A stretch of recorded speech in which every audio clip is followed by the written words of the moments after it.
গিয়েছিলাম তো ভোগ আরতি দেখতে, তোমরা তো দেখেছই।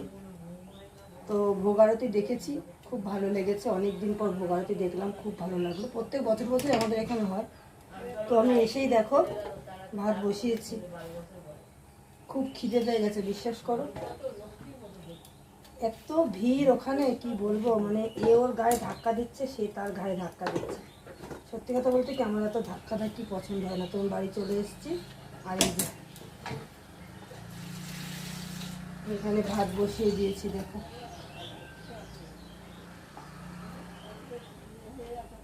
এক্ষুনি হয়ে যাবে ভাত, সময় লাগবে না। কিন্তু ভীষণ খিদে পেয়েছে, বিশ্বাস করো, মানে এতটাই খিদে পেয়েছে তোমাদের বলে আমি বোঝাতে পারবো না। তো যাই হোক, এই যে শিম সেদ্ধ আর আলু সিদ্ধ দিয়ে দিলাম। কি মেঘ ডাকছে নাকি এখনো? বেগুন ভাজবো আমি এবার। শুধু সেদ্ধ ভাত ভালো লাগে না খেতে, তো তাই জন্য একটু বেগুন ভেজে নেবো।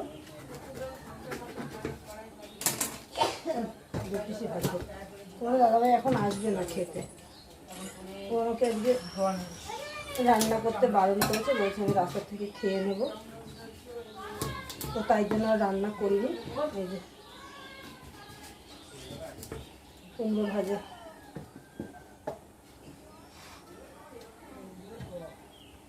গরম গরম। এটা খাওয়া যাবে না, এই দেখো, ভাগ্যিস দেখেছি। এই দেখো, এটাকে আমি খাবোই না, কোনো মতেই না।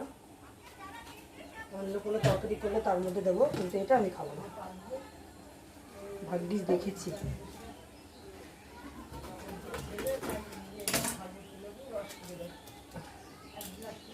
এরপরে বেগুন ভাজা খেতে আমার ভালো লাগে।